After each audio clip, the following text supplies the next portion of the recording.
El siguiente segmento tiene contenido o opinión. La entrevista en A Primera Hora. Analizamos los hechos del momento junto a sus protagonistas. Muy bien, seguimos 7 de la mañana con 45 minutos ahora. Gracias por seguir en sintonía de Majestad Radio con nuestras frecuencias en señal abierta en Pichincha, Esmeraldas y Manabí. Estamos en Santo Domingo de los Áchiras con nuestro canal Majestad Televisión y también nos sintoniza en el canal 3 para los suscriptores de TVNet. Estamos en internet por www.radiomajestad.com. Estamos digitalmente en vivo a través de Facebook y de YouTube, en nuestro canal de YouTube de Majestad Radio y en la fanpage de Facebook de Majestad Radio. También nos pueden seguir, si no quieren solo escucharnos, sino también mirar a nuestros invitados. Ya saben que también pueden hacerlo de esta manera a través de nuestras plataformas digitales. Profundicemos el debate sobre lo que ayer resolvió la Corte Constitucional. Silvia, buen día, está con nosotros. Abogada, activista, feminista, nos atiende telemáticamente. ¿Cómo le va, doctora? Bienvenida. Hola Fabricio, ¿qué tal? Muchas gracias por la invitación. Buenos días a todas las personas que nos están escuchando. ¿Cómo la ves? ¿Mi impresión o está con la sonrisa de oreja a oreja? Bueno, comparada a cómo estaba ayer, que estaba hecha un nudo, no podía hablar, no podía ni pensar. Hoy día la tranquilidad, la satisfacción ha dado paso a la angustia de ayer. Explíquele a la audiencia en qué consiste la decisión que adoptó ayer la Corte Constitucional. Fabricio, voy a hacer un intento de explicar porque desgraciadamente, como tú sabes, todavía no tenemos disponible el fallo. Claro, entonces, lo que sabemos es la generalidad, pero no sabemos el condumio, no sabemos cómo se va a modular esta decisión.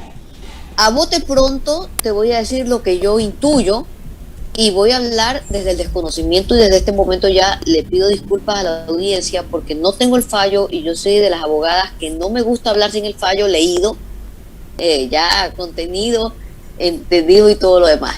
Sin embargo, así a bote pronto sí te puedo decir que ayer la Corte tuvo una audiencia en la que acumuló algunas causas en las cuales desde las organizaciones feministas, organizaciones de mujeres, acudimos a la Corte para preguntarle: ¿es constitucional que el Estado, ese Estado que no pudo proteger la integridad física y sexual de niñas y mujeres, que en lugar de garantizarles esta vida sin violencia, ha permitido que sean violadas sexualmente y embarazadas de esa violación? Ese mismo Estado tiene derecho a mandarlas a la cárcel, criminalizarlas por abortar. Básicamente, esa era la pregunta, y no nos olvidemos que también esa fue la pregunta que el presidente Lenín Moreno, hace un par de años, cuando esto no se aprobó en la Asamblea, se la mandó también a la Corte Constitucional. Entonces, en la Corte Constitucional ya reposaban acciones de inconstitucionalidad de las organizaciones feministas de mujeres y también esa misma pregunta que con el veto mandó Lenín Moreno hace un par de años y la pregunta es esa, ¿no? Me acuerdo también en la Asamblea, esa fue la pregunta: ¿puede el Estado criminalizar a una mujer o a una niña violadas si decide abortar? Ayer la Corte, aparentemente, con una votación que a mí me parece súper interesante porque me sorprende. De los 9 jueces, 7 fallaron a favor de despenalizar el aborto a todas las mujeres que han sido violadas. Porque recordemos que esto es otra importante situación que hay que decirla, porque parece que no se sabe. En el Ecuador el aborto es legal desde 1938. Hay gente que se desayuna con la noticia de la Corte y dicen: han despenalizado el aborto. No, el aborto lo despenalizamos en el año 1938. Hace casi 100 años se despenalizó por causales. Exacto, por las el dos. Aborto que el Ecuador. Claro, por las dos causales, que no son punibles, ¿no?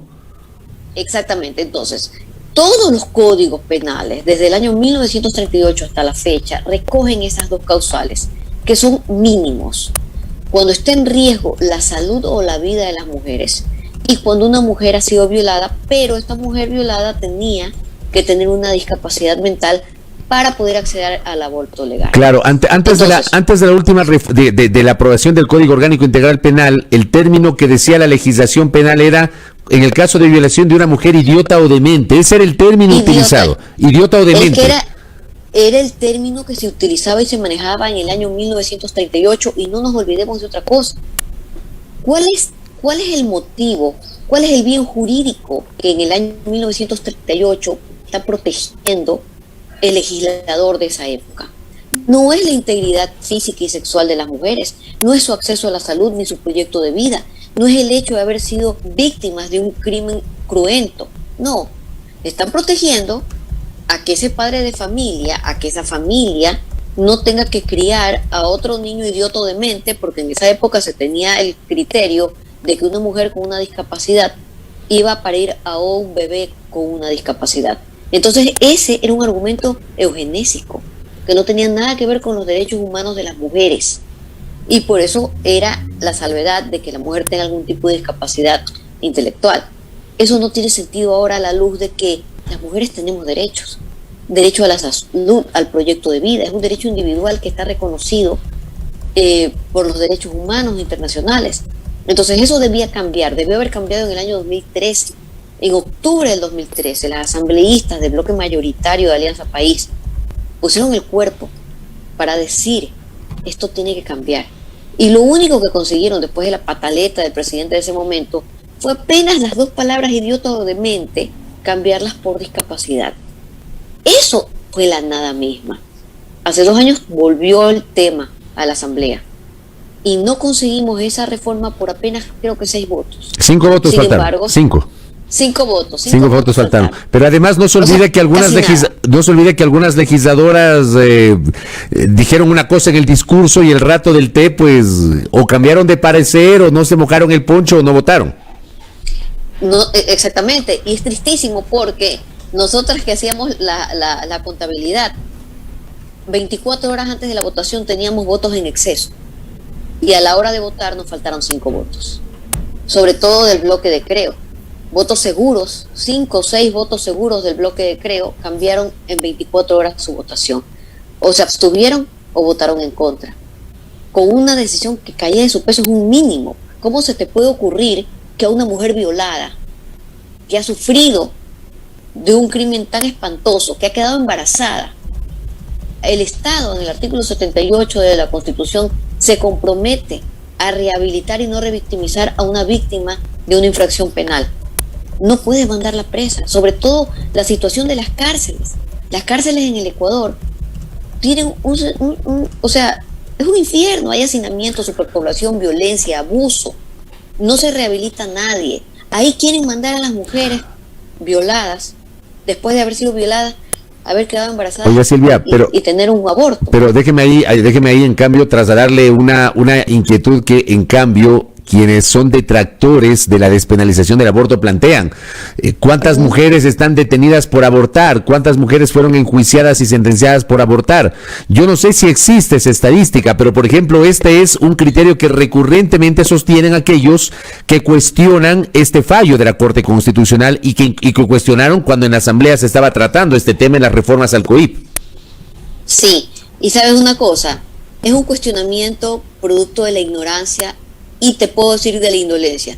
No me atrevería a decir mala fe, pero sí de la ignorancia y de la indolencia, porque lo que te dicen es no hay ninguna mujer que haya sido violada, presa, o que haya abortado y esté presa. No es cierto, están mintiendo. No sé si a sabiendas, no sé si por ignorante, pero por ejemplo el portal Wambra hizo una investigación muy interesante. Es un reportaje que se llama El aborto en todas sus letras y nos ganamos el premio Eugenio Espejo por esa investigación. En uno de los acápites dice los rostros de las mujeres criminalizadas por abortar. Ahí están, si ustedes lo googlean, lo encuentran. Datos, estadísticas, información de portales oficiales. ¿Cuántas mujeres procesadas? ¿Cuántas mujeres sentenciadas? ¿Cuántas han estado presas? ¿Por cuánto tiempo? Esto lo hicimos recién, hace un par de años, pero no es nuevo. Si tú googleas en El País, en el año 2018 también hay un artículo similar. Y no solamente te habla de las mujeres criminalizadas por abortar, te habla de una niña indígena, violada, que tuvo que pasar 8 meses recluida. Porque, a ver, es cierto, adolescentes menores de 18 años en conflicto con la ley no van a la cárcel, pero sí son recluidos en centros de rehabilitación, sí son privados de su libertad. No es verdad que no hay consecuencias y que son absolutamente libres de hacer lo que sea. Entonces estamos escuchando mentiras que se repiten una y otra vez para ver si es que se convierten en verdades, pero siguen siendo mentiras. Aquí tengo dos aportes en este contexto. Me escribe una oyente, me dice, no hay mujeres presas porque deben acudir a procedimientos clandestinos, y por acá también me dicen, ¿cuántas mujeres han muerto o han quedado permanentemente lesionadas en abortos clandestinos? Ese también es el problema, sobre todo para las más pobres, nos dice también otro oyente. Exactamente. Mira, tengo el caso, como te decía, Margarita, 16 años, violada, mujer indígena, 8 meses en prisión. 16 años, una niña, menor de 18 años. Y lo que te están diciendo en este momento, esta retroalimentación con la audiencia, es totalmente cierto. Si no hubiese una sola mujer encarcelada, eso no quita que tenemos que recurrir a un procedimiento que es clandestino. Y por ser clandestino, es sumamente caro, criminalmente caro, no tiene las medidas de higiene y no tiene las medidas médicas necesarias. Hay una mortalidad del 15% en embarazos en abortos clandestinos. Y hay algo también importante, la morbilidad, que es lo mismo, no es lo mismo que la mortalidad. La mortalidad es cuando te mueres. La morbilidad es cuando quedas mutilada, cuando te enfermas. Y eso es algo que una mujer, al poner el cuerpo en un aborto clandestino, se corre el riesgo no solamente de su libertad, su salud y su vida. Ahora, hay otro tema que también fue materia del debate, me acuerdo, en la última reforma, en la que finalmente no prosperó la incorporación de la despenalización del aborto por violación en la Asamblea Nacional. Y algunos que se oponían a ese tema, claro, planteaban algunos elementos sobre cómo se puede determinar que efectivamente la mujer que aborta, ya, que está embarazada, que decide abortar y que dice aborto porque me violaron.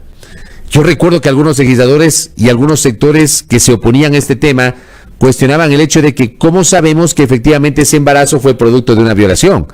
Que eso también fue parte del debate y ayer se lo ha vuelto a mencionar a propósito de esta decisión de la Corte Constitucional. Creo que es importante abordar este tema, Silvia. Para mí me parece que es importantísimo este tema y te lo voy a separar mi respuesta por partes.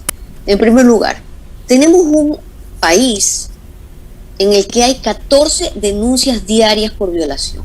No solamente de mujeres y niñas. Todos los días hay 14 denuncias, todos los días. Ese es un dato de fiscalía. Todos los días en el Ecuador paren 7 niñas menores de 14 años. Hablemos del aborto estatutario. En nuestro país la edad de consentimiento sexual es 14 años. Entonces, la violación es toda aquella niña menor de 14 años que no tuvo edad de consentimiento y que tenía una relación sexual. Al año, 2.200 niñas menores de 14 años dan a luz, todas productos de violación. Yo también he oído que me dicen, no, las niñas son precoces. No, las niñas no son precoces, las niñas son violadas. Y usualmente, en el 85% de casos, estas violaciones se producen en la casa, por su padre, por su hermano, por su abuelo, el novio de la mamá, el amigo del hermano, o el profesor, o el cura de la parroquia. Entonces, esa es la situación que no queremos ver, pero que es real y que tenemos inclusive datos estadísticos que nos lo están enseñando. Pero vamos a recoger el guante de lo que me dicen también desde el otro lado. Y las mujeres que van a fingir que han sido violadas, claro, las mujeres no tenemos nada mejor que hacer, nos gusta tanto abortar que nos vamos a inventar una violación. Que una mujer tenga que llegar a la fiscalía a denunciar una violación es algo durísimo, es algo violento. Las mujeres no necesitamos inventarnos.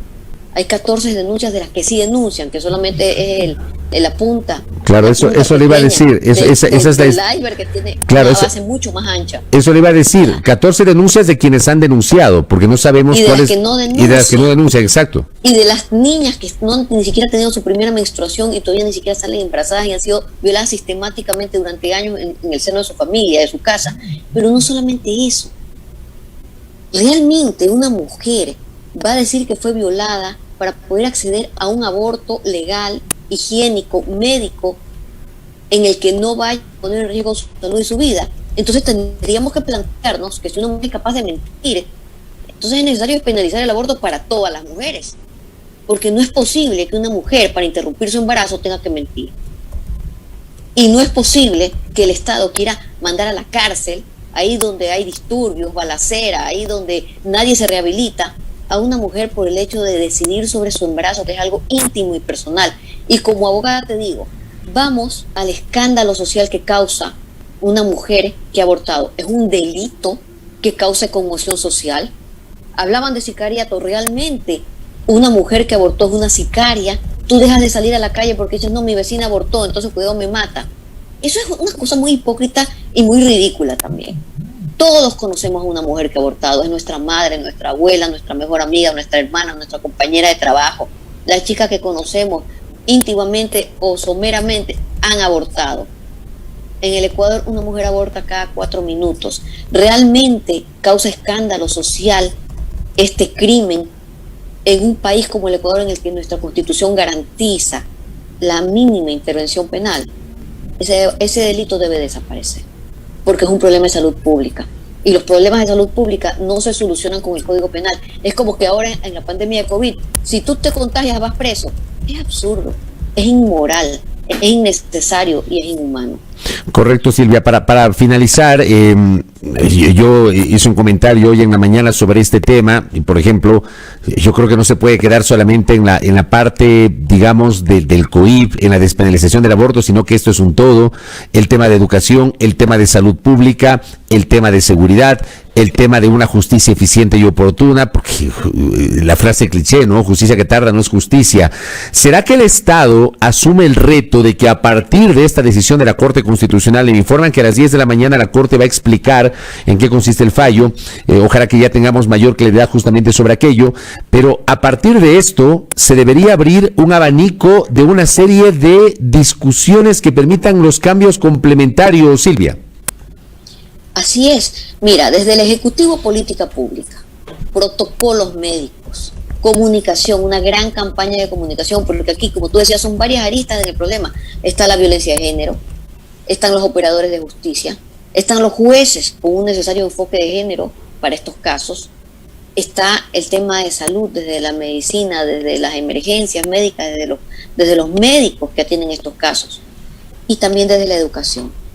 No se cambian las conductas sociales de una comunidad solamente a través de la ley penal, y te lo digo como abogada. Solamente se cambian las conductas de una sociedad a través de la educación, y te lleva generaciones, años de años para hacerla. Ya estamos tarde. Hay que empezar a hablar del tema. Una victoria que se ha conseguido en estos últimos años es poder hablar del aborto, poder ponerte el pañuelo y decir, ¿sabes qué? Sí, yo aborté, yo estoy de acuerdo con que se aborte, yo no estoy de acuerdo con que se aborte, pero no te puedes meter en una decisión personal. La cárcel no es la respuesta. Conversemos, no podemos inclusive no estar de acuerdo, pero podemos estar de acuerdo en que esto no es una solución a través del Código Penal, y que el Estado, que no pudo garantizar la integridad física y sexual, la no violencia contra las mujeres, no te puede meter preso. Empecemos por ahí. Correcto. Doctora Silvia, buen día. Gracias por este aporte para el debate público y por atendernos telemáticamente el día de hoy. Un abrazo. Abrazo, Fabricio, muchas gracias. Gracias, muy amable. Doctora Silvia Buendía, que nos ha acompañado el día de hoy con su visión respecto de la despenalización del aborto por violación. Hoy a las 10 de la mañana se anuncia que la Corte Constitucional va a emitir su pronunciamiento oficial acerca de la resolución del día de ayer. Estamos expectantes de aquello. 8 de la mañana con 4 minutos. Esto es A Primera Hora por Majestad Radio y Majestad Televisión.